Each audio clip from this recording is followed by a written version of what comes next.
Welcome, builders of the internet. My name is Jessa and I work in construction. I've noticed in my years working so far that it's not uncommon in the workplace for people to just skip lunch and power through the whole day, and I'd be lying if I said I didn't catch me doing it myself. Studies have shown though that here in the UK there is a trend of more and more people either taking shorter breaks or completely skipping their lunch breaks, opting to eat at their desks as they work or just not eating at all. There's also plenty of examples of people monitoring their emails, taking calls, or attending meetings when they're supposed to be taking time off for a holiday. I know that sometimes I can end up in cycles of pretty much only working and barely sleeping enough hours due to cramming in all the uni, extra volunteering commitments and other projects that I have alongside.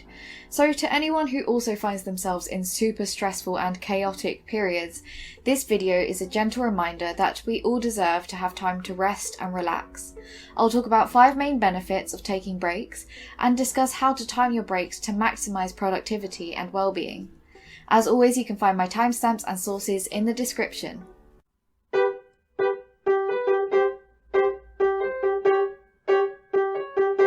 It's building on my mind. Benefits of taking breaks. Number 1. Improve your physical health. If you work at a desk, whether in the office, at home, studying, etc., you may find yourself constantly sitting down for hours a day. This reduces blood flow to the legs and accelerates the buildup of plaque in the arteries, ultimately increasing the risk of heart disease, diabetes, and obesity. A sedentary lifestyle is also related to cells aging faster and decreasing people's lifespans too.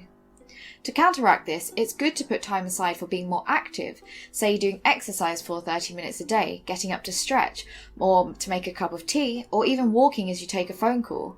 All of this can reduce tension in your muscles, improve circulation, and helps you to live longer.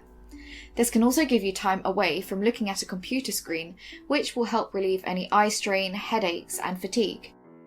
Number 2. Better mental health. Intense periods of work can contribute to some negative behaviours, such as irritability, stress, and depression.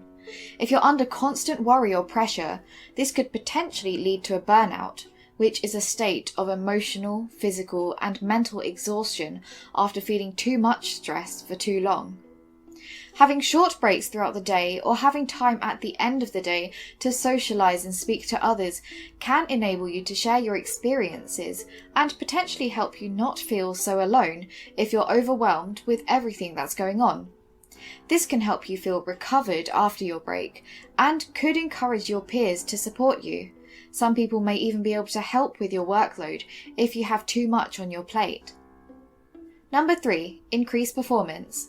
It may seem counterintuitive that having a bit of time off means you work better, but taking short breaks every hour or so can really improve productivity.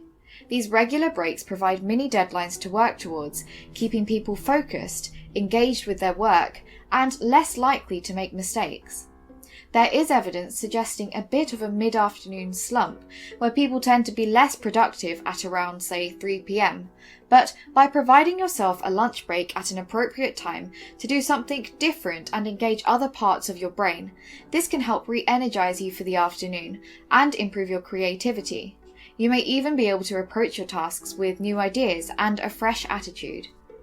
Number 4. Boosting your memory. For those who may need to prepare for an exam or a presentation or anything else that requires memorizing, it's been found that short, repeated sessions with breaks, say 25 minutes of work with a 5-minute break, can be a really effective way to process information and learn things. I like to think of our brains being a bit like a balloon. If you try to put too much air in a balloon all at once, then it will likely just pop and not be useful at all. But if you stretch it out a bit first and start to fill it bit by bit, then you'll be more able to get it to its full capacity. In a similar way, you don't want to bombard your head with all the information at once, because the chances are you'll forget most of it. But if you do manageable little bites, then you'll be able to retain the information better. Number 5. Put things into perspective. This last benefit is so important for your overall well-being and looking at things holistically. When you're bogged down in the detail and solely trying to work on one thing, it can be easy to lose sight of what else is going on in our lives. Funnily enough, your bosses, your teachers, colleagues, classmates, and other people in your life will most likely have their own personal things to deal with outside of this school or work setting, so why shouldn't you? Having time off over the weekend, or if you can afford to take a holiday or vacation away for a little bit, enables you to improve other areas of your life. It gives you time to reevaluate your priorities and gives sight of what's really important to you, so you can spend more time on these areas instead. How do I take a break? The answer to this question will vary for everyone and their lifestyle, commitments, and what they can actually afford to do. But I'll start on a small scale, which is whilst you're at work or studying. There are lots of different strategies that are successful for people, such as taking a 5-minute break every hour or so, or working in small bursts of 25 minutes followed by a 5-minute break. Then after a few hours of this, taking a longer 30-minute break. Or maybe you want to plan 2 15-minute breaks a day. In these short breaks, it's useful to get up and do something unrelated. Maybe you can go make yourself a cup of tea or coffee, play some music, doodle, meditate, do some stretches or exercise, step outside for a minute, or talk to someone. It doesn't matter too much as long as it's an activity that helps you feel relaxed and energized for when you get back to work. I find that these can all have use depending on what you need to do. I personally prefer to break up my tasks into smaller subtasks that wouldn't necessarily take more than an hour each. Say, if I'm writing an essay, I'll have different subheadings so I can stop for a bit between each one. It can be helpful establishing a set number of minutes too, so you have deadlines to work towards, but I always enable myself a bit of flexibility. Say if I finish early or I'm taking a little bit longer, I just keep going until I'm at a good place to stop. Because if I stop when I'm not quite finished, then when I do get back to it, it can take some time to get me back into the zone, which wastes more time overall. It's not useful to take breaks just for the sake of taking them as well. It's important to listen to your body and know when it's telling you, hey, I need a break, because you may sense that you're starting to lose focus and feel fatigued. Also, as long as I'm strict with myself about the length of the break, this can be a great way of boosting my productivity. It can be really nice to make use of lunch breaks too, as a way to split out the day and dedicate more time to practicing healthy habits, but I would just say to make sure that these aren't so long that you lose the motivation to want to go back to the productive things that you intend to do. Whilst, yes, there are 24 hours a day, it isn't always practical or effective to be working for every waking hour. It's been long since the times of workers having to do 16-hour shifts, such as back in the Industrial Revolution. At the moment, the typical number is around 40 hours a week, but the recent pandemic has been driving forward change in the workplace, with some employers being more flexible with the hours and places that people work. It's worth noting that research does show that people are capable of doing the same amount, if not more work, when they do fewer hours, as this time is spent more focused and efficiently. I'm sure we can all agree that it's difficult to sustain energy effectively for 8 hours in a row, like how our current work culture is set up. Some Swedish researchers actually found that when nurses worked 35 hours a week instead of 40, they took fewer sick days, which reduced costs to the employer. These shorter weeks also improve morale, so people feel more positive, which in turn helps improve productivity. There isn't an exact science to know how people work best, and I think it does depend on many factors such as the individual, the nature of the company, the work itself, and so on. Nonetheless, if you can afford to take some time for yourself to wind down in the evenings and focus on improving other areas of your life, such as health, fitness, spirituality, relationships, or whatever else takes your interest that isn't related to your work, then this will help you feel more rested and better equipped to take on whatever challenges are presented the next day.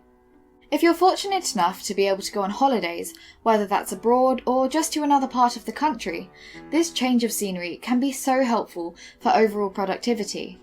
Multiple short breaks spread throughout the year rather than a single long one have been shown to be really beneficial for helping restore motivation and energy, especially when you choose a location that helps you feel removed from your usual routine and obligations whilst simultaneously feeling comfortable and safe. This means trying to avoid things like shopping, cleaning, driving, using devices, and so on. If you take a break and choose a place that's chaotic, overly busy, confusing and causes you unnecessary stress, it isn't going to put you in the best place to relax and feel refreshed when you start working again. Having shorter breaks also makes it easier to manage the workload that you have when you do come back. You don't have weeks and weeks of stuff building up for when you do start again. Thanks for watching this video. I have to admit that I'm still testing the waters really with taking breaks, and know that there can be a lot of limitations in terms of what you're actually allowed to do at work. I find that patterns that work amazing for me on some days could be really ineffective on others, and if you find that too, I would just say to be gentle on yourself. It's so great doing what you can to better yourself. Also, I know it can be expensive and just not feasible to go on holidays for many of us, so we may find ourselves unable to reap the benefits of relaxing and shutting ourselves away for a bit.